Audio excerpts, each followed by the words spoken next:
ಓಂ ಶಾಂತಿ. ಮುರಳಿಯ ದಿನಾಂಕ 7/11/21. ಇದು 19/11/89 ಇಸ್ವಿಯ ರಿವೈಸ್ಡ್ ಅವ್ಯಕ್ತ ಮುರಳಿ ಇದೆ. ಮುರಳಿಯ ಟೈಟಲ್ ಆಗಿದೆ ತನ್ ಮನ ಧನ ಔರ್ ಜನ ಕಾ ಭಾಗ್ಯ.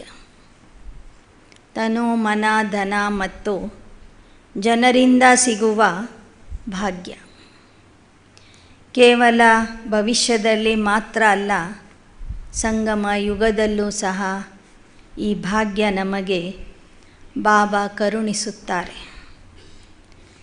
आज सच्चे साहेब अपने साहेबजादे और साहेबजादियों को देख रहे. बाप को कहते ಸತ್ಯ. ಸತ್ಯ ಸತ್ಯ ಸಾಹೇಬಾಗಿರುವಂಥ ತಂದೆ ತಮ್ಮ ಸಾಹೇಬನ ಮಕ್ಕಳಾದಂತಹ ಬ್ರಹ್ಮ ಕುಮಾರ್ ಕುಮಾರಿಯರನ್ನು ನೋಡ್ತಿದ್ದಾರೆ. ತಂದೆಗೆ ಸತ್ಯ ಅಂತ ಹೇಳಲಾಗ್ತದೆ. इसलिए बाप दादा द्वारा स्थापन किए हुए युग का नाम भी सत्ययुग है. ಆದ್ದರಿಂದ ಸತ್ಯ ತಂದೆಯಿಂದ ಸ್ಥಾಪನೆಯಾಗುವ ಯುಗಕ್ಕೆ ಸತ್ಯಯುಗ ಅಂತ ಕರೆಯಲಾಗ್ತದೆ. ಬಾಪ್ ಕಿ ಮಹಿಮಾ ಬಿ ಸತ್ಯ ಬಾಪ್ ಸತ್ಯ ಶಿಕ್ಷಕ್ ಸದ್ಗುರು ಕಹತೆ. ತಂದೆಯ ಮಹಿಮೆಯಲ್ಲೂ ಸಹ ಮಹಿಮೆ ಬರ್ತದೆ. ಸತ್ಯ ತಂದೆ, ಸತ್ಯ ಶಿಕ್ಷಕ, ಸತ್ಯ ಗುರು ಅಂತ. सत्य की महिमा सदा ही श्रेष्ठ रही.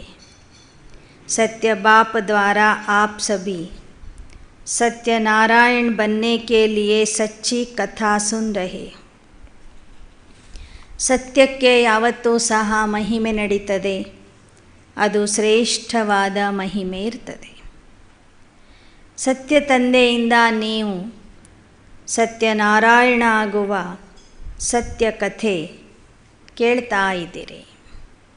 ऐसा सच्चा साहेब अपने बच्चों को देख रहे कि कितने बच्चों ने सच्चे साहेब को राजी किया है. अंತಹ ಸತ್ಯ ತಂದೆ, ಸತ್ಯಾಧಿಕಾರಿ ತಂದೆ ತಮ್ಮ ಮಕ್ಕಳನ್ನು ನೋಡ್ತಾ ಇದ್ದಾರೆ. ಯಾವ ಯಾವ ಮಕ್ಕಳು ತಂದೆಯನ್ನು ರಾಜಿ ಮಾಡಿಕೊಂಡಿದ್ದಾರೆ, ತಮ್ಮ ಪುರುಷಾರ್ಥದಿಂದ ತಂದೆಗೆ ಸಂತುಷ್ಟ ಮಾಡಿದ್ದಾರೆ. ರಾಜಿ ಮಾಡಿಕೊಳ್ಳೋದಂದ್ರೆ ಏನು? ಅವರ ಪುರುಷಾರ್ಥ ನೋಡಿ ತಂದೆಗೆ ಖುಷಿಯಾಗಿರಬೇಕು, ತಂದೆ ಸಂತುಷ್ಟ ಆಗಿರಬೇಕು. सच्चे साहेब की सबसे बड़ी विशेषता है वह दाता विधाता वरदाता है. राजी रहने वाले बच्चों की निशानी सदा दाता राजी है. इसलिए ऐसी आत्माएं सदा अपने को ज्ञान के खजाने, शक्तियों के खजाने, गुणों के खजाने, सर्व खजानों से भरपूर अनुभव करेंगी. कभी भी अपने को खजानों से खाली नहीं समझेंगी. ತಂದೆಯಿಂದ ರಾಜಿಯಾಗಿರುವಂತಹ ಮಕ್ಕಳು ತಮಗೆ ತಾವು ಜ್ಞಾನ ಖಜಾನೆಗಳಿಂದ, ಶಕ್ತಿಗಳ ಖಜಾನೆಗಳಿಂದ, ಗುಣಗಳ ಖಜಾನೆಗಳಿಂದ, ಸರ್ವ ಖಜಾನೆಗಳಿಂದ ಭರ್ಪೂರ ಸ್ಥಿತಿಯ ಅನುಭವ ಮಾಡ್ತಾರೆ. ಯಾವತ್ತೂ ಯಾವುದೇ ಖಜಾನೆಯ ಕೊರತೆಯನ್ನು ಅವರು ಅನುಭವ ಮಾಡೋದಿಲ್ಲ. कोई भी गुण व शक्ति व ज्ञान के गुह्य से राज से ವಂಚಿತ್ ನಹಿ ಹೋಗಿ. ಯಾವುದೇ ಒಂದು ಗುಣ ಅಥವಾ ಶಕ್ತಿಯಿಂದ, ಜ್ಞಾನದ ರಹಸ್ಯದಿಂದ ಅವರು ವಂಚಿತ ಆಗಿರೋದಿಲ್ಲ. गुणों की व शक्तियों की परसेंटेज हो सकती है, लेकिन कोई गुण व कोई शक्ति ऐसी आत्मा में हो ही नहीं, यह नहीं हो सकता. ಅಂಥ ಮಕ್ಕಳಲ್ಲಿ ಎಲ್ಲ ಗುಣಗಳು ಎಲ್ಲ ಶಕ್ತಿಗಳೂ ಇರ್ತವೆ. ಒಂದು ಶಕ್ತಿ ಅಥವಾ ಗುಣದ ಕೊರತೆ ಇರೋದಿಲ್ಲ. ಆದರೆ ಸ್ವಲ್ಪ ಗುಣಗಳು ಮತ್ತು ಶಕ್ತಿಗಳಲ್ಲಿ ಪರ್ಸೆಂಟೇಜ್ ಇರ್ತದೆ. ಒಂದು ಗುಣ 100ರಷ್ಟು ಭರ್ಪೂರಾಗಿದ್ದರೆ ಇನ್ನೊಂದು ಗುಣ 80%, 90% ಇರಬಹುದು. ಆದರೆ ಪೂರ್ತಿ ಇಲ್ಲವೇ ಇಲ್ಲ ಅನ್ನುವ ಸ್ಥಿತಿ ಆ ಮಕ್ಕಳಲ್ಲಿ ಇರೋದಿಲ್ಲ. ಪ್ರತಿಯೊಂದು ಶಕ್ತಿ ಮತ್ತು ಗುಣಗಳಿಂದ ಅವರು ಭರ್ಪೂರಾಗಿರ್ತಾರೆ. जैसे समय प्रमाण कई बच्चे कहते हैं कि मेरे में और शक्तियाँ तो हैं, लेकिन यह शक्ति व गुण नहीं. ಕೆಲವೊಮ್ಮೆ ಮಕ್ಕಳು ಸಮಯ ಬಂದಾಗ, ಸಂದರ್ಭ ಬಂದಾಗ ಹೇಳ್ತಾರೆ, ನನ್ನಲ್ಲಿ ಉಳಿದ ಎಲ್ಲ ಶಕ್ತಿಗಳಿವೆ, ಆದರೆ ಇಂಥ ಒಂದು ಶಕ್ತಿ, ಇಂಥ ಒಂದು ಗುಣ ನನ್ನಲ್ಲಿ ಇಲ್ಲ ಅಂತ ಹೇಳ್ತಾರೆ. ತೋ ನಹಿ ಶಬ್ದ ನಿಷೇಧ ಹೋಗ. ಆದರೆ ತಂದೆಯಿಂದ ರಾಜಿಯಾಗಿ ಇರುವಂತಹ ಮಕ್ಕಳ ಶಬ್ದಕೋಶದಲ್ಲಿ ಇಲ್ಲ ಎಂಬ ಶಬ್ದನೇ ಇರೋದಿಲ್ಲ. ಇಲ್ಲ ಎಂಬ ಶಬ್ದ ಅವರಿಗೆ ನಿಷಿದ್ಧ ಆಗಿರ್ತದೆ. ऐसे दाता के बच्चे सदा धनवान होंगे, अर्थात भरपूर व संपन्न होंगे.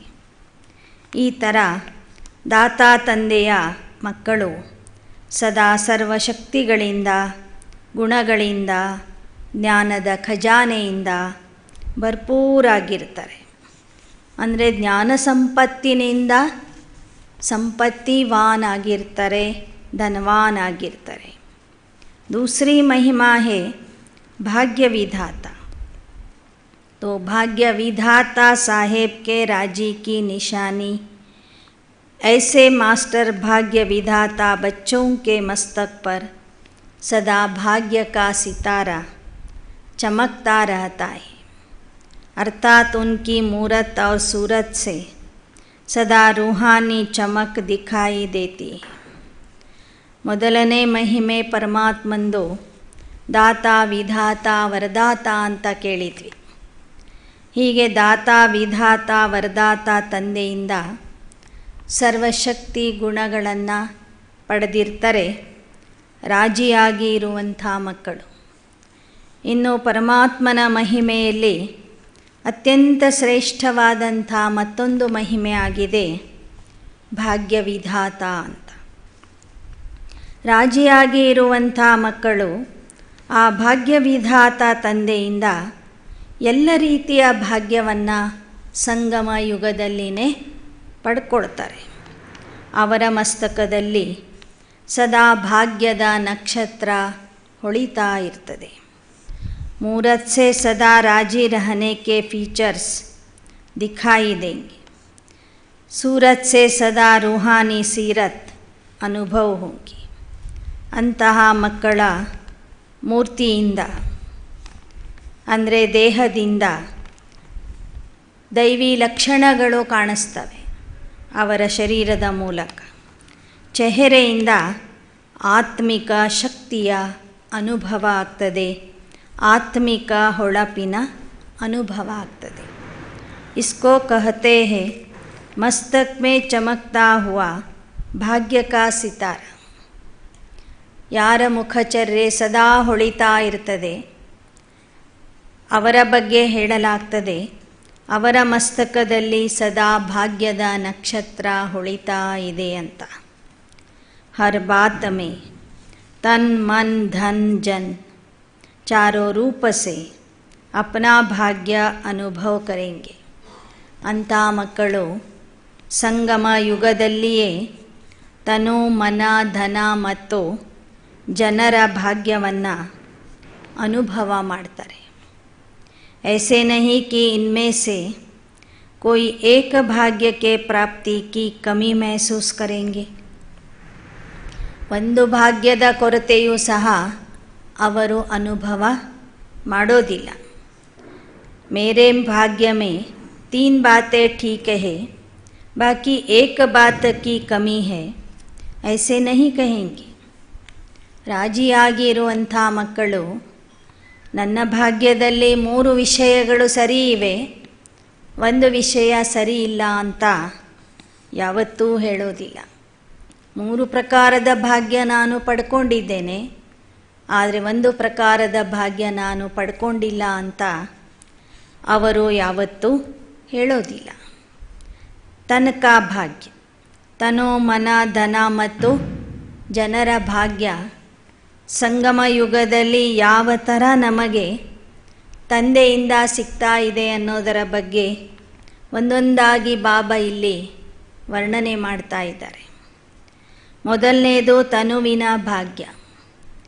तन का हिसाब किताब कभी प्राप्ति व पुरुषार्थ के मार्ग में विघ्न अनुभव नहीं होगा. तन कभी भी सेवा से वंचित होने नहीं देगा.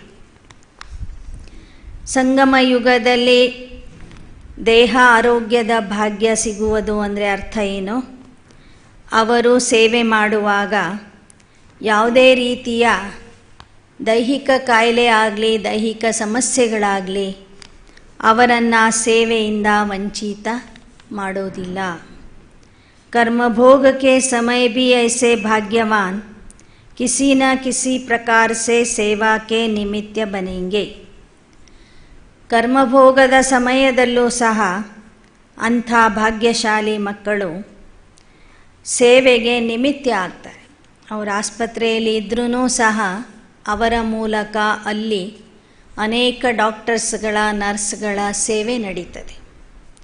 कर्मभोग ಚಲಾಯೇಗಾ ಲೇಕಿನ್ कर्मभोगಕ್ಕೆ ವಶ ಚಿಲ್ಲಾಯೇಗಾ ನಹಿ.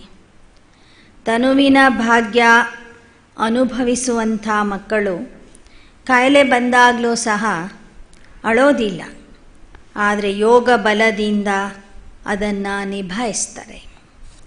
चिल्लाना अर्थात कर्म भोग का बार बार वर्णन करना व बार बार कर्म भोग की तरफ बुद्धि और समय लगाते रहना.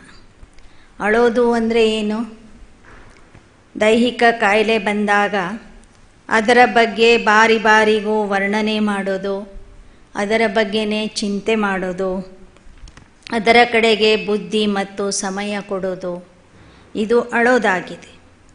छोटी सी बात को बड़ा विस्तार करना इसको कहते हैं चिल्लाना.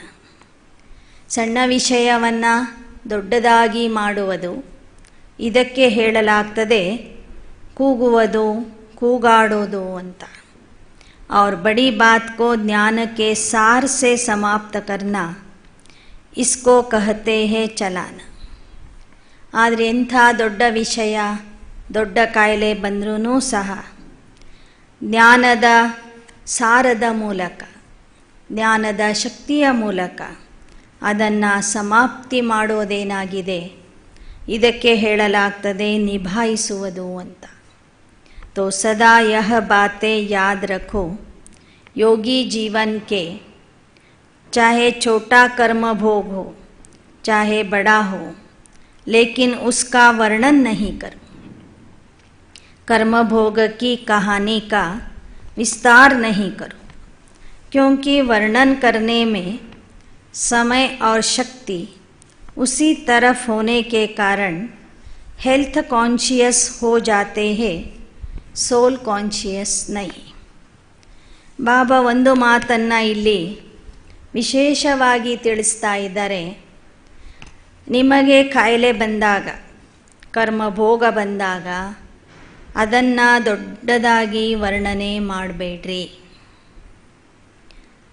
ಕರ್ಮಭೋಗದ ಕಥೆಯನ್ನು ವಿಸ್ತಾರ ಮಾಡಿ ಹೇಳಬೇಡಿ. ವರ್ಣನೆ ಮಾಡುವುದರಿಂದ ಸಮಯ ಮತ್ತು ಶಕ್ತಿ ಎರಡೂ ಖರ್ಚಾಗ್ತದೆ. ಯಾಕೆ ಅಂದರೆ ವರ್ಣನೆ ಮಾಡೋದರಿಂದ ನಿಮ್ಮ ಬುದ್ಧಿ, ಗಮನ ಎಲ್ಲವೂ ಸಹ ಆ ಕಾಯಿಲೆಯ ಕಡೆಗೆ ಹೋಗ್ತದೆ. ನೀವು ಆಗ ದೇಹದ ಕಡೆಗೆ ಕಾನ್ಷಿಯಸ್ ಆಗ್ತೀರಿ ವಿನಃ ಆತ್ಮ ಅಭಿಮಾನಿ ಆಗೋದಿಲ್ಲ. ದೇಹದ ಕಡೆಗೆ ಜಾಸ್ತಿ ಗಮನ ಹೋಗ್ತಿರ್ತದೆ. ಅದಕ್ಕೆ ಬಾಬಾ ಒಂದು ಮಾತನ್ನು ಇಲ್ಲಿ ಹೇಳ್ತಾ ಇದ್ದಾರೆ. ಕಾಯಿಲೆ ಬಂದಾಗ ಅದನ್ನು ಸಿಕ್ಕವ್ರ ಹತ್ರ ಎಲ್ಲ ಹೇಳ್ಕೋಬೇಡ್ರಿ. ಅದನ್ನು ವರ್ಣನೆ ಮಾಡಬೇಡ್ರಿ.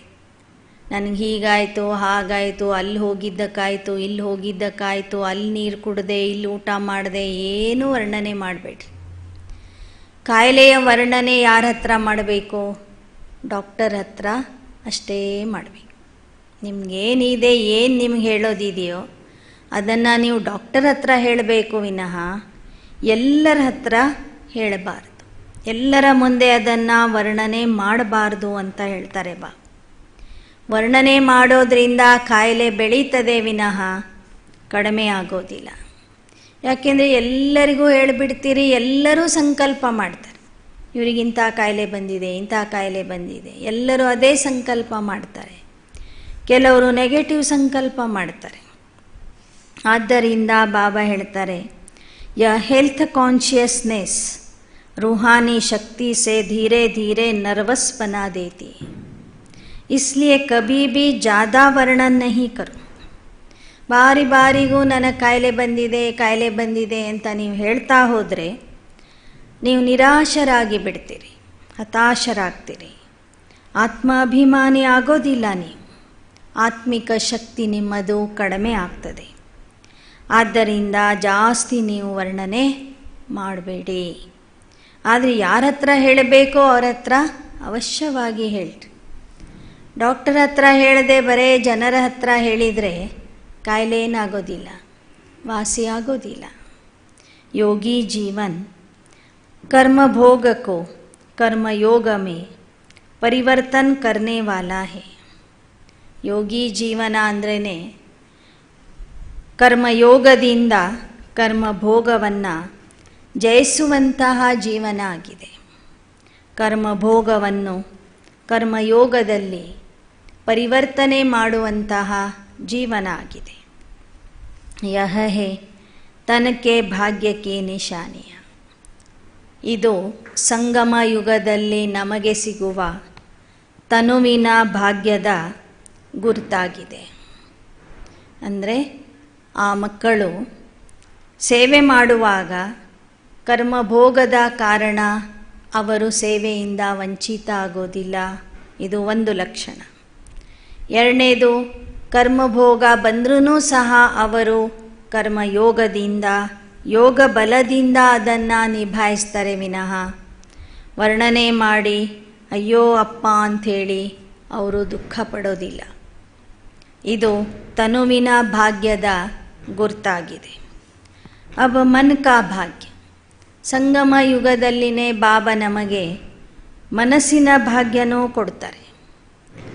मन सदा हर्षित रहेगा क्योंकि भाग्य के प्राप्ति की निशानी हर्षित रहना ही है. जो भरपूर होता है वह सदा ही मन से मुस्कुराता रहता है. ಮನಸ್ಸಿನ ಭಾಗ್ಯದ ಲಕ್ಷಣ ಅಂದರೆ ಅವರ ಮನಸ್ಸು ಸದಾ ಹರ್ಷದಿಂದ ತುಂಬಿರ್ತದೆ, ಸಂತುಷ್ಟ ಆಗಿರ್ತದೆ, ಮನಸ್ಸು ಸದಾ ನಗ್ತಾ ಇರ್ತದೆ. मन के भाग्यवान सदा इच्छा मात्रम अविद्या की ಸ್ಥಿತಿ ವಾಲೆ ಹೋತೆ. ಮನಸ್ಸಿನ ಭಾಗ್ಯ ಅನುಭವ ಮಾಡುವಂಥವರು ಮನಸ್ಸಿನ ಮೂಲಕ ಇಚ್ಛಾ ಮಾತ್ರಂ ಅವಿದ್ಯ ಆಗಿರ್ತಾರೆ. ಅವರಿಗೆ ಈ ಜೀವನದಲ್ಲಿ ಲೌಕಿಕದ ಯಾವ ಇಚ್ಛೆಗಳೂ ಇರೋದಿಲ್ಲ.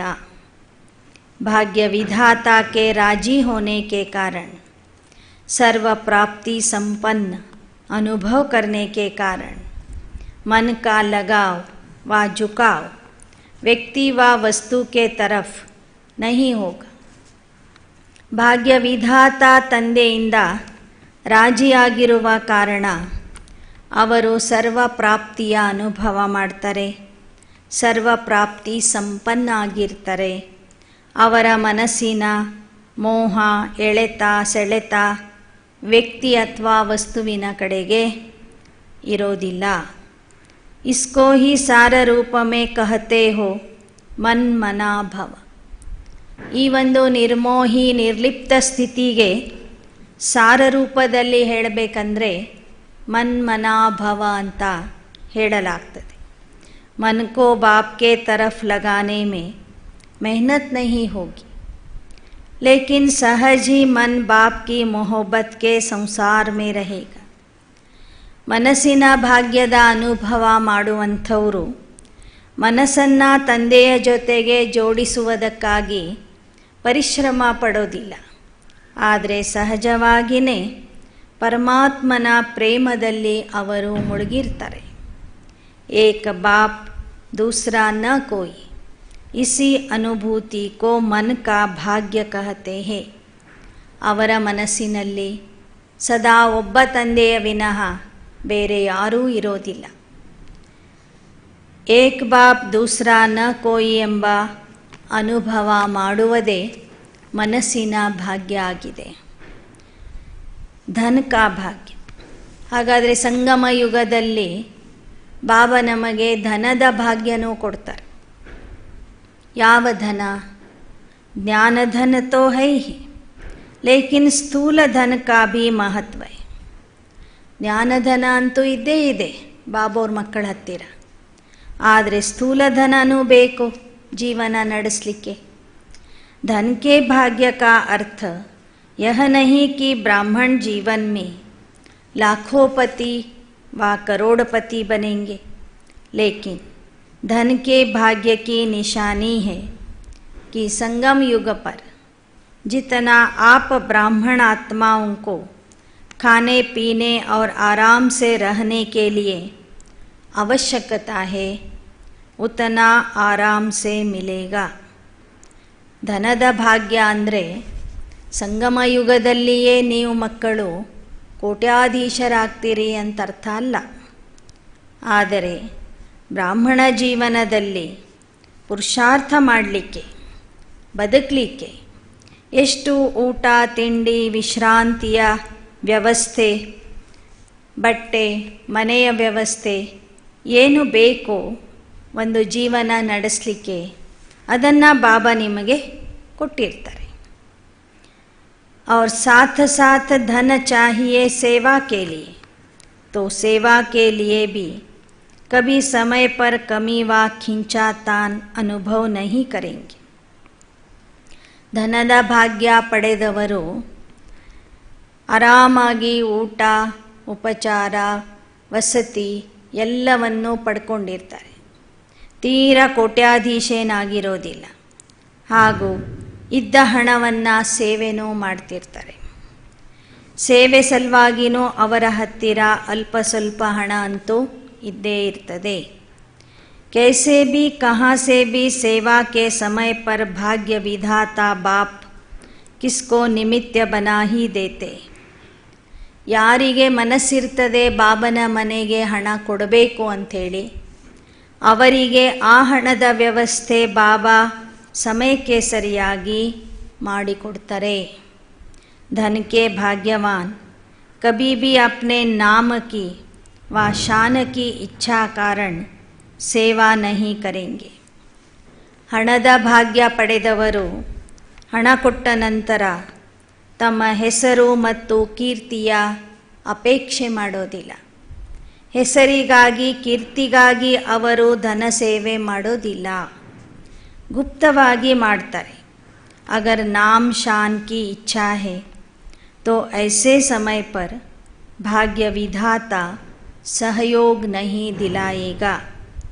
ಯಾವ ಮಕ್ಕಳು ಸ್ಥಾನ ಮಾನ ಹೆಸರು ಕೀರ್ತಿಯ ಆಶೆಯಿಂದ ಸೇವೆ ಮಾಡ್ತಾರೆ, ಅವರಿಗೆ ಭಾಗ್ಯ ವಿಧಾತ ತಂದೆ ಸಹಯೋಗ ಕೊಡೋದಿಲ್ಲ.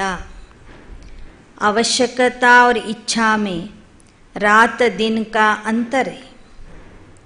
ಜೀವನದ ಅವಶ್ಯಕತೆ ಮತ್ತು ಹೆಚ್ಚಿನ ಆಶೆ ಇದರಲ್ಲಿ ಬಹಳಷ್ಟು ವ್ಯತ್ಯಾಸ ಇದೆ ಅಂತ ಹೇಳ್ತಾರೆ ಬಾಬಾ.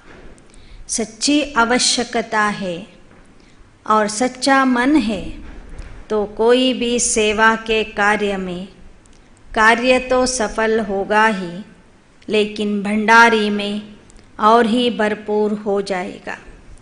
ನಿಜವಾದ ಅವಶ್ಯಕತೆ ಇದೆ ಅಂದರೆ ನಿಮಗೆ ಮನೆಯಲ್ಲಿ ಆಗಲಿ ಸೇವಾ ಕೇಂದ್ರದಲ್ಲಿ ಆಗಲಿ ಹಣದ ಅವಶ್ಯಕತೆ ಇದೆ ಅಂದರೆ ಯಾರ ಮನಸ್ಸು ಸತ್ಯ ಮನಸ್ಸಾಗಿರ್ತದೆ, ಯಾರಲ್ಲಿ ಹೆಚ್ಚಿನ ಆಶೆಗಳು ಇರೋದಿಲ್ಲ, ಅವರ ಭಂಡಾರವನ್ನು ಬಾಬಾ ಭರ್ಪೂರ ಮಾಡಿಬಿಡ್ತಾರೆ. ಸೇವೆಯ ಕಾರ್ಯ सफल आगी बिड़तदे. बचेगा इसलिए गायन है शिव के भंडारे और भंडारी सदा भरपूर. ಅಂಥ ಮಕ್ಕಳಿಗೆ ಸಮಯಕ್ಕೆ ಸರಿಯಾಗಿ ಬಾಬಾ ಹಣದ ವ್ಯವಸ್ಥೆ ಮಾಡಿಕೊಡ್ತಾರೆ. ಅವರು ಆ ಸೇವೆಯನ್ನು ಮಾಡಿಬಿಡ್ತಾರೆ. ಸೇವೆ ಆದ ನಂತರನೂ ಅವರ ಹತ್ತಿರ ಹಣ ಉಳಿತದೆ. ಅಷ್ಟರ ಮಟ್ಟಿಗೆ ಬಾಬಾ ಅವರಿಗೆ ಸಹಯೋಗ ಕೊಡ್ತಾರೆ. ಅದಕ್ಕಾಗಿ ಗಾಯನ ಇದೆ, ಶಿವನ ಭಂಡಾರ ಅಂದರೆ ಅಡುಗೆ ಮನೆ ಮತ್ತು ಭಂಡಾರಿ ಅಂದರೆ ಹಣದ ಪೆಟ್ಟಿಗೆ, ದಾನದ ಪೆಟ್ಟಿಗೆ ಎರಡೂ ಭರ್ಪೂರ್ ಇರ್ತದೆ ಅಂತ. ಶಿವನ ಮನೆಯಲ್ಲಿ, ಅಡುಗೆ ಮನೆಯಲ್ಲಿ ಧಾನ್ಯದ ಕೊರತೆ ಆಗೋದಿಲ್ಲ, ಮತ್ತು ಬಾಬನ ಈ ಒಂದು ಕಾಣಿಕೆ ಪೆಟ್ಟಿಗೆ ಏನಿದೆ ಅದು ಯಾವತ್ತೂ ಖಾಲಿ ಇರೋದಿಲ್ಲ, ಎರಡೂ ಭರ್ಪೂರಾಗಿರ್ತದೆ. ಅದಕ್ಕೆ ಭೋಲಾನಾಥನ ಭಂಡಾರ ಅಂತನೂ ಗಾಯನ ಇದೆ. तो सच्ची दिल वालों की और सच्चे साहेब के राजी होने की निशानी है भंडारा भी भरपूर, भंडारी भी भरपूर. ಸತ್ಯ ಮನಸ್ಸು ಉಳ್ಳಂತಹ ಮಕ್ಕಳ ಹತ್ತಿರ, ಸಾಹೇಬ ತಂದೆಗೆ ರಾಜಿ ಮಾಡಿಕೊಂಡಿರುವಂತಹ ಮಕ್ಕಳ ಹತ್ತಿರ ಹಣನೂ ಭರ್ಪೂರ ಇರ್ತದೆ, ಧಾನ್ಯನೂ ಭರ್ಪೂರ ಇರ್ತದೆ. ಅವರಿಗೆ ಯಾವತ್ತೂ ಊಟಕ್ಕೆ ಕೊರತೆ ಆಗೋದಿಲ್ಲ, ಮತ್ತು ಎಷ್ಟು ಬೇಕೋ ಅಷ್ಟು ಖರ್ಚು ಮಾಡೋದಕ್ಕೆ ಹಣನೂ ಅವ್ರ ಹತ್ರ ಇರ್ತದೆ. ಯಹ ಹೇ ಧನ್ ಕೆ ಭಾಗ್ಯ ಕಿ ನಿಶಾನಿ. ಅಂದರೆ ಇಲ್ಲೇ ಬಾಬಾ ಮಕ್ಕಳಿಗೆ ಅರಮನೆ ಕೊಡೋದಿಲ್ಲ, ಆದರೆ ಜೀವನ ನಡೆಸಲಿಕ್ಕೆ ಏನು ಬೇಕೋ ಅಷ್ಟನ್ನು ಅವಶ್ಯವಾಗಿ ಕೊಡ್ತಾರೆ. ಇದು ಧನದ ಭಾಗ್ಯದ ಗುರುತಾಗಿದೆ. ವಿಸ್ತಾರ ತೋ ಬಹುತ್ ಹೈ ಲೇಕಿನ್ ಸಾರ್ ಮೇ ಸುನಾರೆ. ಸಂಗಮ ಯುಗದಲ್ಲಿ ಬಾಬನ ಸೇವೆ ಮಾಡಿ ಹೇಗೆ ನಾವು ಅದನ್ನು ವಾಪಸ್ ಪಡ್ಕೋಬೇಕು, ಸೇವೆಯ ಮಹತ್ವ ಏನು, ಧನ ಸೇವೆಯ ಮಹತ್ವ ಏನು ಅನ್ನೋದರ ಬಗ್ಗೆ ಮತ್ತೊಮ್ಮೆ ವಿಸ್ತಾರವಾಗಿ ಹೇಳ್ತೀನಿ ಅಂತಾರೆ ಬಾಬಾ. ನಾವೆಷ್ಟು ಬಾಬನ ಭಂಡಾರಕ್ಕೆ ಹಾಕ್ತೀವಿ ಅದರ 10ರಷ್ಟು ನಮಗೆ ವಾಪಸ್ ಅವನು ಕೊಟ್ಟಿರ್ತಾನೆ. ಇದು ಅನೇಕ ಮಕ್ಕಳ ಅನುಭವ. ಇದರ ಬಗ್ಗೆ ಮತ್ತೊಂದು ಮುರಳಿಯಲ್ಲಿ ನಾನು ವಿಸ್ತಾರವಾಗಿ ತಿಳಿಸ್ತೀನಿ ಅಂತ ಬಾಬಾ ಹೇಳ್ತಿದ್ದಾರೆ. ಚೌಥಿ ಬಾತ್, जन का भाग्य. जन अर्थात ब्राह्मण परिवार व लौकिक परिवार, लौकिक संबंध में आने वाली आत्माएं व अलौकिक संबंध में आने वाली आत्माएं. तो जन द्वारा भाग्यवान की पहली निशानी है जन के भाग्यवान आत्मा को जन द्वारा सदा स्नेह और सहयोग की ಪ್ರಾಪ್ತಿ ಹೋತಿ रहेगी. ಜನರಿಂದ ಸಿಗುವ ಭಾಗ್ಯ ಅಂದರೆ ಏನು? ಬ್ರಾಹ್ಮಣ ಪರಿವಾರ ಮತ್ತು ಲೌಕಿಕ ಪರಿವಾರದಿಂದ ಅವರಿಗೆ ಸದಾ ಸ್ನೇಹ ಮತ್ತು ಸಹಯೋಗ ಸಿಗ್ತಿರ್ತದೆ. कम से कम 95% आत्माओं से स्नेह और सहयोग की प्राप्ति का अनुभव अवश्य होगा. ಜನರ ಭಾಗ್ಯ ಪಡೆದಿರುವಂಥ ಮಕ್ಕಳಿಗೆ 100ರಲ್ಲಿ 95 ಜನ ಆದರೂ ಸ್ನೇಹ ಮತ್ತು ಪ್ರೀತಿ ಕೊಡ್ತಿರ್ತಾರೆ. ಒಂದು 5% ಜನ ಅವರ ಜೊತೆಗೆ ನಿಮ್ಮ ಲೆಕ್ಕಾಚಾರ ಹೆಚ್ಚು ಕಡಿಮೆ ಇದ್ದರೆ ಅವರು ನಿಮ್ಮಿಂದ ಸಂತುಷ್ಟ ಆಗಿರೋದಿಲ್ಲ, ನಿಮಗೆ ಸ್ನೇಹ ಪ್ರೀತಿ ಕೊಡೋದಿಲ್ಲ ಅವರು. ಆದರೆ 95% ಜನ ನಿಮಗೆ ಸ್ನೇಹ ಪ್ರೀತಿ ಸಹಯೋಗ ಕೊಡ್ತಾ ಇದ್ದರೆ ನಿಮಗೆ ಸಂಗಮ ಯುಗದಲ್ಲಿ ಜನರ ಭಾಗ್ಯ ಸಿಕ್ಕಿದೆ ಅಂತ ಅರ್ಥ. ಪಹಲೆ भी सुनाया था 5% आत्माओं का हिसाब किताब भी चुकतू होता है, इसलिए उन्हों द्वारा कभी स्नेह मिलेगा कभी परीक्षा भी होगी. ಮೊದಲು ಸಹ ಈ ಮಾತನ್ನು ಬಾಬೋರು ಹೇಳಿದ್ದಾರೆ, ನೀವು 100ರಷ್ಟು ಜನರನ್ನು, 100 ಜನ ಇದೆ, 100 ಜನರನ್ನು ಸಂತುಷ್ಟ ಮಾಡಲಿಕ್ಕೆ ಆಗೋದಿಲ್ಲ. 4-5 ಜನ ಆದರೂ ನಿಮಗೆ ವಿರೋಧ ಮಾಡೋರು ಇರ್ತಾರೆ, ಅಸಂತುಷ್ಟ ಮಾಡೋರು ಇರ್ತಾರೆ. ಯಾಕೆಂದರೆ ಅವರ ಜೊತೆಗೆ ನಿಮ್ಮ ಜನ್ಮ ಜನ್ಮಾಂತರದ ಲೆಕ್ಕಾಚಾರ ಇರ್ತದೆ. ಆ ಲೆಕ್ಕಾಚಾರ ಅವರು ಚುಕ್ತು ಮಾಡ್ತಿರ್ತಾರೆ. ಆ ಕಾರಣದಿಂದ 5% ಜನರಿಂದ ನಿಮಗೆ ಸ್ನೇಹ ಸಿಗಲಿಕ್ಕಿಲ್ಲ. ಅವರು ನಿಮಗೆ ವಿರೋಧ ಮಾಡಬಹುದು, ನಿಮಗೆ ಪರೀಕ್ಷೆ ಮಾಡಬಹುದು. ಆದರೆ 95% ಜನ ನಿಮ್ಮಿಂದ ಸಂತುಷ್ಟ ಇದ್ದರೆ ನಿಮಗೆ ಸಂಗಮ ಯುಗದಲ್ಲಿ ಪರಿವಾರದ ಭಾಗ್ಯ ಸಿಕ್ಕಿದೆ ಅಂತ ಅರ್ಥ. लेकिन 5% से ज़्यादा नहीं होना चाहिए. ऐसी आत्माओं से भी धीरे धीरे शुभ भावना, शुभ कामना द्वारा हिसाब को चुक्तू करते रहो. ಆದರೆ ಎಷ್ಟು ಬಾಬಾ ನಮಗೆ ಕನ್ಸೆಷನ್ ಕೊಟ್ಟರು?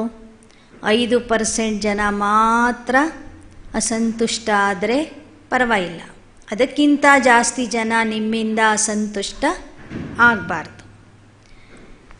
ಆ ಅಸಂತುಷ್ಟ ಜನರನ್ನು ಸಹ ನೀವು ನಿಮ್ಮ ಶುಭ ಭಾವನೆ, ಶುಭ ಕಾಮನೆಯ ಮೂಲಕ ನಿಧಾನಕ್ಕೆ ಪರಿವರ್ತನೆ ಮಾಡಬೇಕು. जब हिसाब चुक्तू हो जाएगा तो किताब भी खत्म हो जाएगा ना. ಅವರ ಜೊತೆಗೆ ಇರುವ ನಿಮ್ಮ ಲೆಕ್ಕಾಚಾರ ಮುಗೀತು ಅಂದರೆ ಅವರ ಸಂಬಂಧನೂ ನಿಮ್ಮ ಜೊತೆಗೆ ಬಹಳ ಚೆನ್ನಾಗಿ ಆಗಿಬಿಡ್ತದೆ. ಅವರು ಸಹ ನಿಮಗೆ ಸ್ನೇಹ, ಪ್ರೀತಿ, ಸಹಯೋಗ ಕೊಡಲಿಕ್ಕೆ ಶುರು ಮಾಡ್ತಾರೆ. ಫಿರ್ ಹಿಸಾಬ್ ಕಿತಾಬ್ रहेगा ही नहीं. ಯಾಕೆ ಅಂದರೆ ಸಂಗಮ ಯುಗದ ಜನ್ಮ ಅಂತಿಮ ಜನ್ಮ ಆಗಿರುವ ಕಾರಣ ಯಾರ್ಯಾರ ಜೊತೆಗೆ ಏನೇನು ಲೆಕ್ಕಾಚಾರ ಇದೆಯೋ ಆ ಲೆಕ್ಕಾಚಾರವನ್ನು ಇಲ್ಲೇ ನಾವು ಚುಕ್ತು ಮಾಡಬೇಕು, ತೀರಿಸಬೇಕು.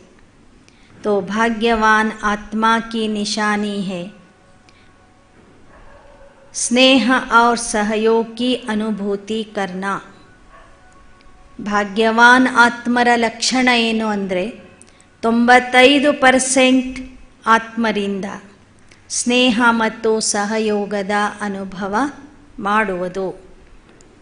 ಜನಕ್ಕೆ ಭಾಗ್ಯವಾನ್ ಆತ್ಮಾಯೇ ಜನಕ್ಕೆ ಸಂಬಂಧ ಸಂಪರ್ಕ ಮೇ ಆತೆ ಸದಾ ಪ್ರಸನ್ನ रहेगी. ಜನರ ಭಾಗ್ಯ ಪಡೆಯುವಂತಹ ಮಕ್ಕಳು ಜನರ ಸಂಬಂಧ ಸಂಪರ್ಕದಲ್ಲಿ ಬರುವಾಗ ಸದಾ ಪ್ರಸನ್ನ ಚಿತ್ತ ಆಗಿರ್ತಾರೆ. ಪ್ರಶ್ನಚಿತ್ತ ನಹಿ ಲೇಕಿನ್ ಪ್ರಸನ್ನ ಚಿತ್ತ. ಯಾರನ್ನೇ ನೋಡಿದ್ರೂ ಸಹ ಅವರು ನಗ್ನಗ್ತಾ ಇರ್ತಾರೆ. ಅವರ ಮುಖದಲ್ಲಿ ಪ್ರಶ್ನಚಿಹ್ನೆ ಇರೋದಿಲ್ಲ, ಬುದ್ಧಿಯಲ್ಲಿನೂ ಪ್ರಶ್ನೆ ಇರೋದಿಲ್ಲ. ಅವರು ಪ್ರಶ್ನಚಿತ್ತ ಆಗಿರೋದಿಲ್ಲ, ಪ್ರಸನ್ನ ಚಿತ್ತ ಆಗಿರ್ತಾರೆ. ಯಹ ಐಸಾ ಕ್ಯೋं करता है, वह क्यों कहता है, यह बात ऐसे नहीं ऐसी होनी चाहिए. चित्त के अंदर यह प्रश्न उत्पन्न होने वाले को प्रश्न चित्त कहा जाता है. ಇವ್ರು ಯಾಕೆ ಈ ಥರ ಮಾಡ್ತಾರೆ, ಅವ್ರು ಯಾಕೆ ಆ ಥರ ಮಾಡ್ತಾರೆ, ಈ ಥರ ಆಗಬೇಕಿತ್ತು, ಆ ಥರ ಆಗಬೇಕಿತ್ತು ಎಂಬ ಪ್ರಶ್ನೆಗಳು ಅವರ ಬುದ್ಧಿಯಲ್ಲಿ ಬರೋದಿಲ್ಲ. ಚಿತ್ತ ಅಂದ್ರೇನು? ಬುದ್ಧಿ ಅಂತ ಅರ್ಥ. ಅವರ ಬುದ್ಧಿಯಲ್ಲಿ ಯಾವ ಪ್ರಶ್ನೆಗಳೂ ಬರೋದಿಲ್ಲ. और प्रश्न चित्त कभी सदा प्रसन्न नहीं रह सकता. ಪ್ರಶ್ನಚಿತ್ತ ಆಗುವಂಥವರು ಪ್ರಸನ್ನ ಚಿತ್ತ ಯಾವತ್ತೂ ಆಗೋದಿಲ್ಲ. उसके चित्त में सदा क्यों की क्यों लगी रहती. इसलिए उस क्यों को समाप्त करने में ही समय चला जाता है. ಅವರ ಬುದ್ಧಿಯಲ್ಲಿ ಯಾಕೆ, ಏನು, ಹೇಗೆ ಎಂಬ ಪ್ರಶ್ನೆಗಳ ಸಾಲೇ ನಿಂತಿರ್ತದೆ. ಆ ಸಾಲನ್ನು ಸಮಾಪ್ತಿ ಮಾಡೋದ್ರಲ್ಲಿನೇ ಅವರ ಸಮಯ ಕಳೆದು ಹೋಗ್ತದೆ. ಯಹ ಕ್ಯೂ ಫಿರ್ ಐಸಿ ಹೋತಿ ಹೈ ಜೋ ಆಪ್ छोड़ना चाहो तो भी नहीं छोड़ सकते. समय देना ही पड़ेगा क्योंकि इस क्यू का रचता आप ಕ್ಯೂ ಅಂದರೆ ಏನು? ಸಾಲು. ಪ್ರಶ್ನೆಗಳ ಸಾಲು ನಿಮ್ಮ ಬುದ್ಧಿಯಲ್ಲಿ ಇದ್ದಾಗ ನೀವೇ ಅದನ್ನು ಪರಿಹಾರ ಮಾಡಬೇಕಾಗ್ತದೆ, ಉತ್ತರ ಹುಡುಕಬೇಕಾಗ್ತದೆ. ಯಾಕೆ ಅಂದರೆ ಆ ಪ್ರಶ್ನೆಗಳನ್ನು ನೀವೇ ಕ್ರಿಯೇಟ್ ಮಾಡಿರ್ತೀರಿ, ರಚನೆ ಮಾಡಿರ್ತೀರಿ. ಜಬ್ ರಚನಾ ರಚಲಿ ತೋ ಪಾಲನಾ ಕರ್ನಿ ಪಡೇಗಿ. ನೀವೇ ಅನೇಕ ಪ್ರಶ್ನೆಗಳನ್ನು ಉತ್ಪತ್ತಿ ಮಾಡ್ಕೊಳ್ತೀರಿ ಅಂದಮೇಲೆ ಅದರ ಉತ್ತರ ಹುಡುಕೋದ್ರಲ್ಲಿನೇ ನಿಮ್ಮ ಸಮಯ ಕಳೆದು ಹೋಗ್ತದೆ. ಅದರ ಉತ್ತರ ಹುಡುಕುವಂತಹ ಪರಿಶ್ರಮನೂ ನೀವೇ ಮಾಡಬೇಕಾಗ್ತದೆ. ನೀವೇ ಮಾಡಿದ ರಚನೆಗೆ ನೀವೇ ಪಾಲನೆ ಕೊಡಬೇಕಾಗ್ತದೆ. ಚಾಹೆ ಕಿತನೆ ಭೀ ಮಜಬೂರ್ ಹೋ ಜಾओ, ಲೇಕಿನ್ ಸಮಯ ಎನರ್ಜಿ ದೇನಿ ಹಿ ಪಡೇಗಿ. इसलिए इस व्यर्थ रचना को कंट्रोल करो. ನೀವೆಷ್ಟೇ ಅಸಹಾಯಕ ಆದ್ರೂ ಸಹ ನಿಮ್ಮ ಪ್ರಶ್ನೆಗಳಿಗೆ ನೀವೇ ಉತ್ತರ ಹುಡುಕಬೇಕಾಗ್ತದೆ. ಉತ್ತರ ಹುಡುಕೋದಕ್ಕಾಗಿ ಸಮಯ ಶಕ್ತಿಯನ್ನು ನೀವು ಕೊಡಲೇಬೇಕಾಗ್ತದೆ. ಆದ್ದರಿಂದ ಈ ವ್ಯರ್ಥ ರಚನೆಯನ್ನು ನಿಯಂತ್ರಣ ಮಾಡಿರಿ, ವ್ಯರ್ಥ ರಚನೆಯನ್ನು ನಿಲ್ಲಿಸ್ರಿ. ಪ್ರಶ್ನೆಗಳನ್ನು ರಚನೆ ಮಾಡ್ತಾ ಹೋಗಬೇಡಿ. ಯಹ ಬರ್ಥ ಕಂಟ್ರೋಲ್ ಕರೋ. ಪ್ರಶ್ನೆಗಳ ಮೇಲೆ ನಿಯಂತ್ರಣ, ವ್ಯರ್ಥ ಸಂಕಲ್ಪಗಳ ಮೇಲೆ ನಿಯಂತ್ರಣ ಮಾಡಲಿಕ್ಕೆ ಕಲೀರಿ. समझा? हिम्मत है? जैसे लोग कह देते हैं ना, यह तो ईश्वर की देन है, हमारी गलती थोड़ी ही है. ಒಬ್ಬರಿಗೆ 10-12 ಮಕ್ಕಳಿದ್ರೆ ಅವರೇನು ಹೇಳ್ತಿದ್ರು ಹಳೆ ಕಾಲದಲ್ಲಿ? ಇಷ್ಟೊಂದು ಜನ ಮಕ್ಕಳನ್ನು ಯಾಕೆ ಮಾಡಿದ್ದೀರಿ ಅಂದರೆ ಪರಮಾತ್ಮ ಕೊಟ್ಟಿದ್ದಾನೆ ಅಂತ ಹೇಳಿಬಿಡೋರು. ಏನು ಹೇಳೋರು? ಇದು ಪರಮಾತ್ಮನ ಕೊಡುಗೆ ಅಂತ ಹೇಳೋರು.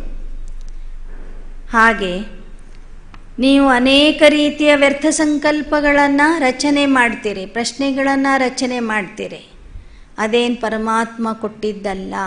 ಹೇಗೆ ಅಲ್ಲೂ ಸಹ ಮಕ್ಕಳನ್ನು ಪರಮಾತ್ಮ ಕೊಟ್ಟಿರಲ್ಲ, ಇವರೇ ಮಾಡಿಕೊಂಡಿರ್ತಾರೆ. ಐಸೇ ಹಿ ಬ್ರಾಹ್ಮಣ ಆತ್ಮಾಯೇ ಫಿರ್ ಕಹತೆ ಹೇ ಡ್ರಾಮಾ ಕಿ ನೋಂದೆ. ನೀವು ಯಾಕೆ ಇಷ್ಟೊಂದು ಪ್ರಶ್ನೆಗಳನ್ನು ಕೇಳ್ತೀರಿ, ಯಾಕೆ ವ್ಯರ್ಥ ಸಂಕಲ್ಪ ಮಾಡ್ತೀರಿ ಅಂತ ಯಾರಾದರೂ ಅಂಥ ಮಕ್ಕಳಿಗೆ ಕೇಳಿದರೆ ಆ ಮಕ್ಕಳು ಹೇಳ್ತಾರೆ, ನಾಟಕದಲ್ಲಿ ನನ್ನ ಪಾತ್ರನೇ ಹಂಗಿದೆ ಅಂತ ಹೇಳ್ಬಿಡ್ತಾರೆ. ಇನ್ನೇನು ಪರಮಾತ್ಮನ ಮೇಲೆ ಇವ್ರು ಹಾಕೋದಿಲ್ಲ, ಆದರೆ ನಾಟಕದ ಮೇಲೆ ಹಾಕ್ತಾರೆ. ಲೇಕಿನ್ ಡ್ರಾಮಾಕ್ಕೆ ಮಾಸ್ಟರ್ ಕ್ರಿಯೇಟರ್, ಮಾಸ್ಟರ್ ನಾಲೆಜ್ಫುಲ್ ಬನ್, ಹರ್ ಕರ್ಮ ಕೋ ಶ್ರೇಷ್ಠ ಬನಾತೆ ಚಲೋ. ಬಾಬಾ ಹೇಳ್ತಾರೆ, ನೀವು ನಾಟಕದ ಮಾಸ್ಟರ್ ಕ್ರಿಯೇಟರ್ ಆಗ್ರಿ, ಮಾಸ್ಟರ್ ಜ್ಞಾನಸಾಗರ ಆಗಿ ಪ್ರತಿಯೊಂದು ಕರ್ಮ ಶ್ರೇಷ್ಠ ಕರ್ಮವನ್ನಾಗಿ ಮಾಡ್ತಾ ಹೋಗ್ರಿ.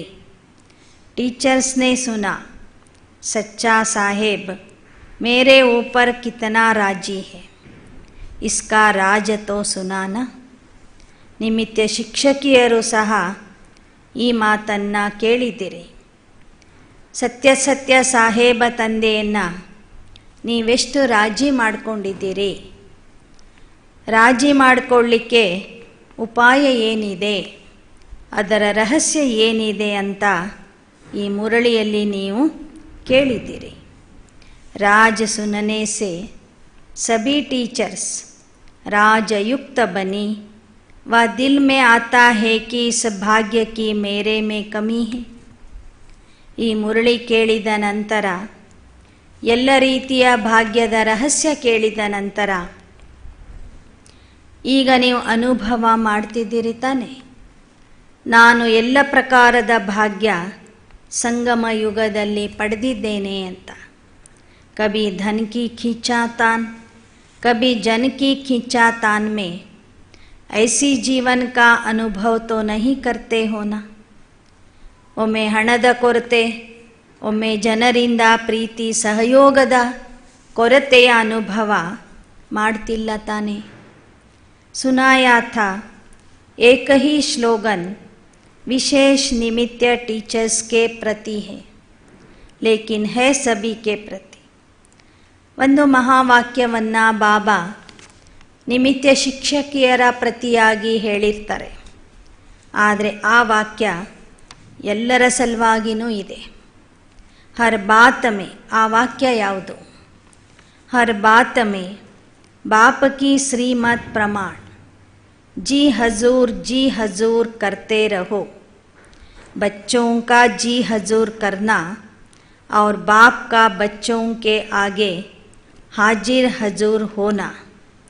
जब हजूर हाजिर हो गया तो किसी भी बात की कमी नहीं रहेगी, सदा संपन्न हो जाएंगे.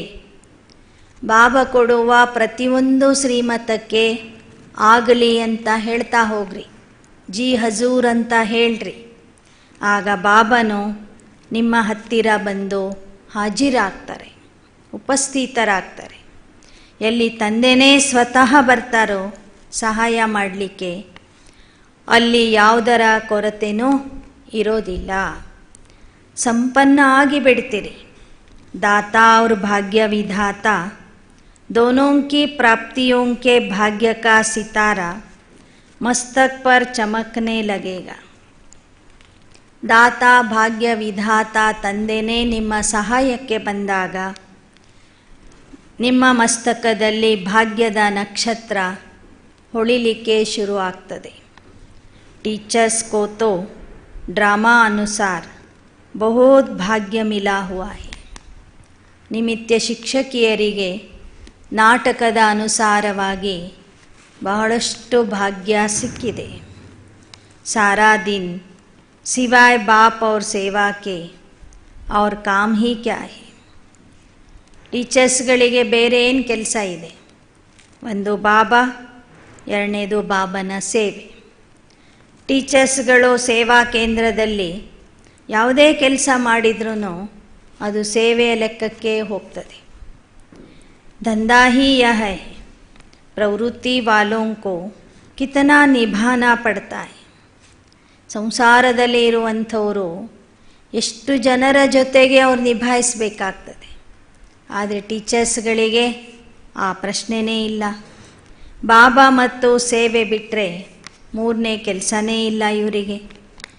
आप लोगों को तो एक ही काम है, कई बातों से स्वतंत्र पंछी. ನೀವು ಮಕ್ಕಳು, ಅದರಲ್ಲೂ ಸಮರ್ಪಿತ ಆದಂಥವರು, ಅನೇಕ ವಿಷಯಗಳಿಂದ ಜಂಜಾಟದಿಂದ ಮುಕ್ತ ಆಗಿಬಿಟ್ಟಿದ್ದೀರಿ, ಸ್ವತಂತ್ರ ಪಕ್ಷಿಗಳಾಗಿದ್ದೀರಿ. ಸಮಜ್ತೆ ಹೋ ಅಪ್ನೆ ಭಾಗ್ಯ ಕೋ, ಕೋಯಿ ಸೋನೆ ಕಾ ಪಿಂಜರಾ ಹೀರೋಂ ಕಾ ಪಿಂಜರಾ ತೋ ನಹಿ ಬನಾ ದೇತೆ. ನಿಮ್ಮ ಭಾಗ್ಯ ಏನಿದೆ ಅಂತ ತಿಳ್ಕೊಂಡಿದ್ದೀರಿ ತಾನೆ. ಈಶ್ವರ್ಯ ಸೇವಾರ್ಥವಾಗಿ ಬಂದ ನಂತರ ಬಂಗಾರದ ಪಂಜರ, ವಜ್ರಗಳ ಪಂಜರದಲ್ಲಿ ಬಂಧಿತ ಆಗಿಲ್ಲ ತಾನೆ. ಬನಾತೆ ಭಿ ಖುದ್ ಹೈ, ಫಸ್ತೆ ಭಿ ಖುದ್ ಹೈ. बाप ने तो स्वतंत्र पंछी बनाया, उड़ता पंछी बनाया. बहुत बहुत ಲಕ್ಕಿ. ಆದರೆ ಟೀಚರ್ಸ್ಗಳು ನೀವಾಗಿ ನಿಮಗೆ ಒಂದು ಬಂಧನ ಹಾಕ್ಕೊಂಡು ಬಿಡ್ತೀರಿ. ಅದು ಚಿನ್ನದ ಬಂಧನ ಆಗಿರ್ಬೋದು, ವಜ್ರದ ಬಂಧನ ಆಗಿರ್ಬೋದು. ಆದರೆ ಬಂಧನ ಮಾಡಿಕೊಳ್ಳೋರು ನೀವೇ, ಅದರಲ್ಲಿ ಬಂಧಿತ ಆಗೋರು ನೀವು. ಆ ಥರ ಮಾಡಬೇಡಿ. ಬಂಧನ ಅಂದರೆ ಏನು? ಇದು ನನ್ನ ಸೇವೆ, ನನ್ನ ಕೇಂದ್ರ, ನನ್ನ ವಿದ್ಯಾರ್ಥಿಗಳು, ನಾನು ಹಾಗೆ ಮಾಡ್ತೀನಿ, ನಾನು ಹೀಗೆ ಮಾಡ್ತೀನಿ, ನಾನೇ ಚೆನ್ನಾಗಿ ಭಾಷಣ ಮಾಡ್ತೀನಿ, ಈ ಎಲ್ಲ ಅಭಿಮಾನದ ಬಂಧನ, ಸಣ್ಣ ಪುಟ್ಟ ಆಶೆಗಳ ಬಂಧನ, ಸೇವೆಗಾಗಿ ಅದು ಬೇಕು ಇದು ಬೇಕು ಅಂತ ಒಂಥರ ಲೋಭ ಮೋಹದ ಬಂಧನ. ಈ ಸೂಕ್ಷ್ಮವಾದ ಬಂಧನಗಳಲ್ಲಿ ಶಿಕ್ಷಕಿಯರು ಸಿಕ್ಕಾಕೊಳ್ತಾರೆ. ಅಸೀಮಿತವಾದಂಥ ಸೇವೆ ಬಿಟ್ಟು ಸೀಮಿತವಾದ ಸೇವೆಗೆ ಬಂಧಿತರಾಗ್ತಾರೆ. ಅದಕ್ಕೆ ಬಾಬಾ ಹೇಳ್ತಾರೆ, ನಾನು ನಿಮಗೆ ಹಾರುವ ಪಕ್ಷಿಯನ್ನಾಗಿ ಮಾಡಿದ್ದೇನೆ, ಪಂಜರದ ಪಕ್ಷಿಯನ್ನಾಗಿ ಮಾಡಿಲ್ಲ. ನೀವು ಬಹಳ ಬಹಳ ಭಾಗ್ಯಶಾಲಿಗಳು ಇದ್ದೀರಿ.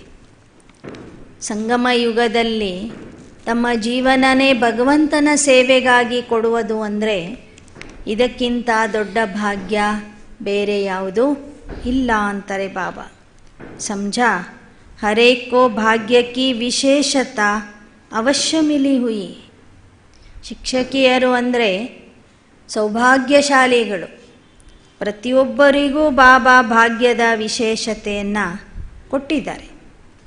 प्रवृत्ति मार्ग वालों की विशेषता अपनी, टीचर्स की विशेषता अपनी, गीता पाठशाला वालों की विशेषता अपनी. भिन्न भिन्न विशेषताओं से सभी विशेष आत्माएं. ಪ್ರವೃತ್ತಿ ಮಾರ್ಗದಲ್ಲಿ ಇದ್ದು ಗೃಹಸ್ಥ ಮಾರ್ಗದಲ್ಲಿ ಇದ್ದು ಪುರುಷಾರ್ಥ ಮಾಡುವಂಥವ್ರ ವಿಶೇಷತೆಯೇ ಬೇರೆ ಇದೆ. ಅವ್ರದ್ದು ಒಂದು ವಿಶೇಷತೆ ಇದೆ. ಸಮರ್ಪಣೆಯಾಗಿ ಸೇವೆ ಮಾಡುವಂಥವ್ರ ವಿಶೇಷತೆಯೇ ಬೇರೆ ಇದೆ. ಗೀತಾ ಪಾಠಶಾಲೆ ನಡೆಸುವಂಥವರ ವಿಶೇಷತೆಯೇ ಬೇರೆ ಇದೆ. ಆದರೆ ಎಲ್ಲ ಮಕ್ಕಳಲ್ಲಿಯೂ ಸಹ ಒಂದಿಲ್ಲ ಒಂದು ರೀತಿಯ ವಿಶೇಷತೆ ಇದ್ದೇ ಇದೆ ಅಂತ ಹೇಳ್ತಾರೆ ಬಾಬಾ. ಲೇಕಿನ್ ಸೇವಾ ಕೇಂದ್ರ ಪರ್ ರಹನೆ ವಾಲಿ ನಿಮಿತ್ಯ टीचर्स को बहुत अच्छा ಭಾಗ್ಯ ಚಾನ್ಸ್ ಮಿಲಾ ಹೈ. ಆದರೆ ಎಲ್ಲರಿಗಿಂತ ಹೆಚ್ಚಿನ ಭಾಗ್ಯ, ಹೆಚ್ಚಿನ ಅವಕಾಶ ಸೇವಾ ಕೇಂದ್ರದಲ್ಲಿ ಇದ್ದು ನಿಮಿತ್ಯ ಶಿಕ್ಷಕಿಯರಾಗಿ ಸೇವೆ ಮಾಡುವಂಥ ಭಾಗ್ಯ ಏನಿದೆ ಅದು ಸಂಗಮ ಯುಗದಲ್ಲಿ ಕೋಟಿಯಲ್ಲಿ ಕೆಲವರು, ಕೆಲವರಲ್ಲಿ ಕೆಲವರಿಗೆ ಮಾತ್ರ ಸಿಕ್ಕಿರ್ತದೆ ಅಂತ ಬಾಬಾ ಇಲ್ಲಿ ಹೇಳ್ತಾ ಇದ್ದಾರೆ. ಅಚ್ಚಾ, ಓಂ ಶಾಂತಿ.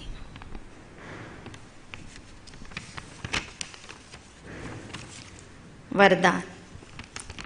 समाने की शक्ति द्वारा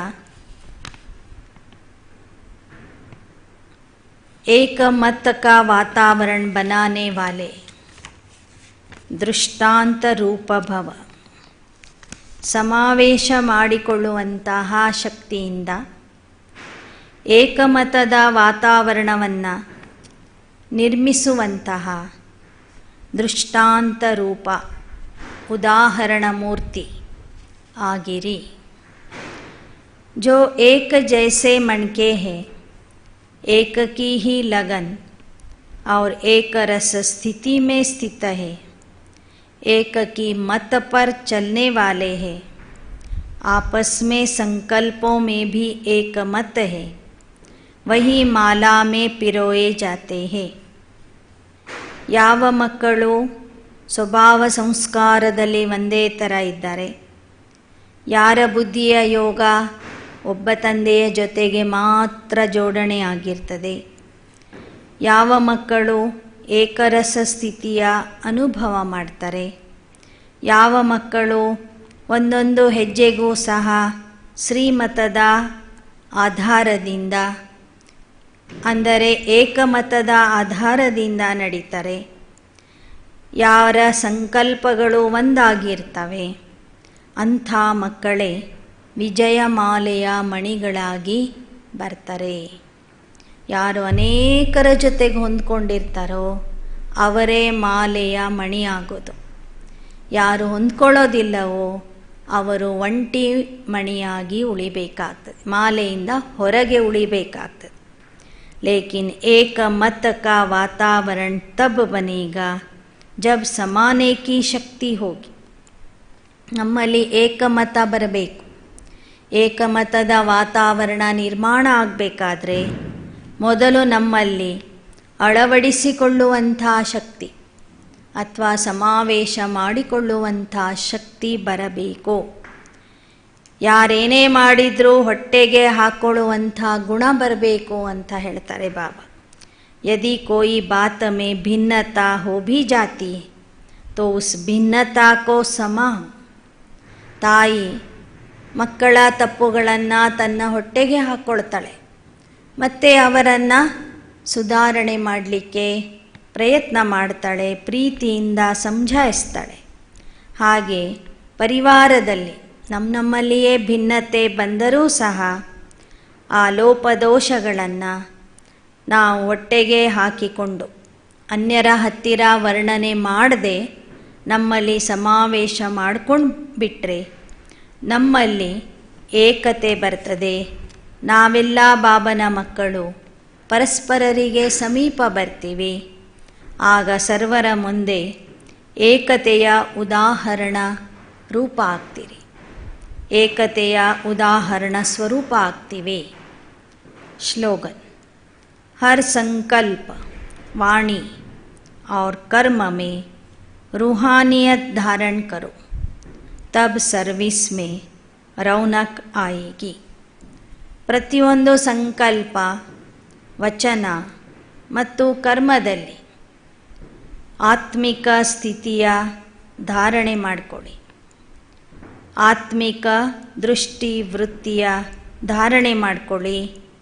ಆಗ ನೀವು ಮಾಡುವಂಥ ಸೇವೆಗೆ ಒಂದು ಶೋಭೆ ಬರ್ತದೆ, ಸೇವೆಗೆ ಮಹತ್ವ ಬರ್ತದೆ ಅಂತ ಬಾಬಾ ಇಲ್ಲಿ ತಿಳಿಸ್ಕೊಡ್ತಾ ಇದ್ದಾರೆ. ಓಂ ಶಾಂತಿ.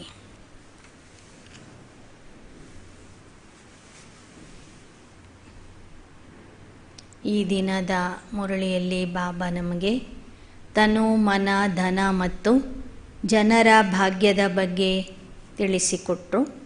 ಸಂಗಮ ಯುಗದಲ್ಲಿ ಸಿಗುವ ತನುವಿನ ಭಾಗ್ಯ ಅಂದರೆ ಅಂಥ ಮಕ್ಕಳ ಸೇವೆಯಲ್ಲಿ ಅವರ ಶರೀರ ವಿಘ್ನ ಹಾಕೋದಿಲ್ಲ, ಶರೀರದ ಕಾಯಿಲೆಯ ಕಾರಣದಿಂದ ಅವರ ಸೇವೆ ಎಂದು ನಿಲ್ಲೋದಿಲ್ಲ.